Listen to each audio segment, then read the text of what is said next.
If you guys remember from my previous episodes, I have cut myself, whether opening a wine bottle, I am bleeding per usual. So, there's a little, or Lily in the restaurant with Chef Rogelio.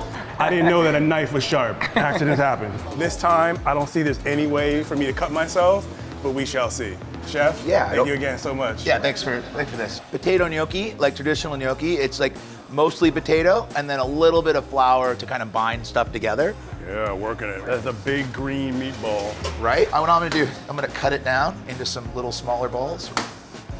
You were powering through this. You've done this before, clearly. A few times. The idea is to keep your hand kind of that palm open up nice and flat, and then push out, kind of like you ever take a pottery class? Yes. Okay, so when you're making like that snake, you know, you're trying to do that. So we want it to be pretty even, and we want to just get it just like one size, and then we stick with that size. So it could be whatever you want, but it's nice to do a few, and there's our roll. So, start like this. Yeah. See how you got like the tails are kind of getting longer, right? You want to try to kind of keep your hand flat and move it around enough where everything kind of stays nice and even, right? So what do I need to do, fold it?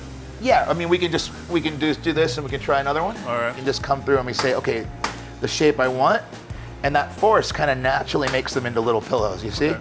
And so a little pinch, and then I'm just trying to keep them kind of even. All right, how horrible is this? Because I saw you look at it with a side eye. I did not do that. You looked at it when I saw you, man. It was a side eye, because you like literally just did your own. It's okay. You got the side eye and kept going with his. He's just like, yeah, okay, and I'm gonna keep talking. Like, he has not cut mine up yet. It's okay. It's okay. I see how we are, Sebastian. It's all right, man. It's okay. I said it's rustic, it's okay. Those are really actually quite lovely, see? Really? Are you just saying that? No, look, they look like little pillows. So you're saying you're going to use these tonight. I'm going to actually see these ones tonight? Yeah. Okay. How different is Canadian cuisine, or is that just like too big of a question? Vancouver in particular is like got a serious connection to Asia. Yeah. So that's always been like really something that's been, a part of cooking that I've really enjoyed. It's funny because it's a little overplayed in Vancouver to do the kind of like Asian fusion kind of thought, you know? I bet. But here, we're finding like more and more that it's something that's really missing. Yeah. So bringing a little bit of that into the coast is always really like appreciated by people. You know, we've got like a pretty nice Thai curry sauce that goes on our whole rock cod, and doing that kind of stuff, like people really appreciate it. So. How long were you in Canada for? Well, minus the couple years we spent in Southeast Asia, just kind of taking a break from the industry and teaching English and traveling. Yeah. I was there as a base for 22 years. Wow. Yeah. Okay. So then what motivated you to come back, and then obviously come back to Mendocino County? I mean, my parents have some property up in Fort Bragg. Okay. And the idea was sort of to allow them to age in place, and originally was to kind of, start kind of from fresh and maybe, leave the hectic pace of the industry behind a bit. And then a few months down the road, I sort of found myself here. And, I was a surfer. Okay. That's not a surf beach, but we used to dive there for abalone back in the day when there was abalone. So I know of the Little River Inn. I've never actually come up the driveway. My wife saw the ad and then just said, hey, I know you weren't thinking of doing this, but maybe you should go in and talk to them. The funny story too is I said like, okay, but I'm not, I always had like a military short haircut, because of the restaurant industry. I said, I'm not gonna cut my hair, and I'm not gonna shave my neckline, and I'm not gonna dress like, I'm gonna put on like super formal, come in a suit, do the whole thing. I'm just gonna come and I'm gonna talk to them. And I think in retrospect, it may be one of the worst interviews I've ever given in that. So just for the camera, Callie, the illustrious owner, is standing right here. So I just want to make sure that's who he's looking at right now. So she's turning super red, he's turning a little red. This is beautiful. I kid. And basically they said, come in and cook for us.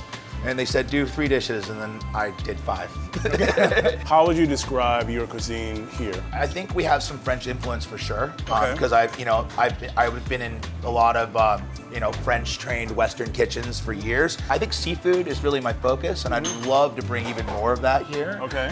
I worked in a very high-end seafood restaurant in Vancouver. What are some of the changes you're looking to? Maybe you've already put them in place. But you're looking to do over the next 6 to 9 months. The first step was definitely like some minor changes, like making sauces from complete scratch, bringing in like bones and making reductions, the stuff, the behind-the-scenes stuff that people don't really notice when it's a sauce, and then sourcing everything from this ocean. And then I think phase 3 for me is really kind of to move more vegetable-centric, and trying to really like highlight local produce and more of it and more variety. And maybe even changing some of the descriptions, like on permanent menu items where, you know, you see like seasonal veg in restaurants, but then it's asparagus 12 months out of the year. I wanted to say seasonal veg, and then it'd be like on the whiteboard that day because this is what came in a box, you know? Or like a CSA, but for a restaurant, you know? So how do you balance the old with the new for those individuals that want things a bit more the way they used to be? Yeah, I think honestly, that's one of the biggest challenges here. Yeah. I have to respect the past here, but I think I have to move forward.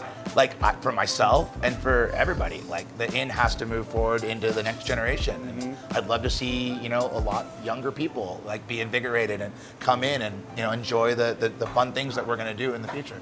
Young kid, male or female, 10, 11, 12 years old, eats here, sees what you do, comes back here, says, I really love your food, I'm interested in what you do, I wanna be you when I grow up. Like, what is that advice that you give them if they're aspiring to be a chef? I mean, learn as much as you can early on, understanding that you can learn from everybody at no matter what stage you're at.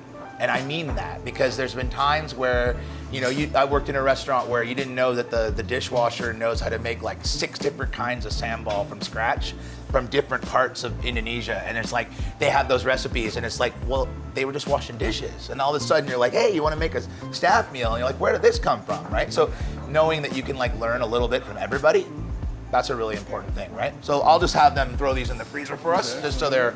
Perfect. Can you guys just throw that in the freezer for me?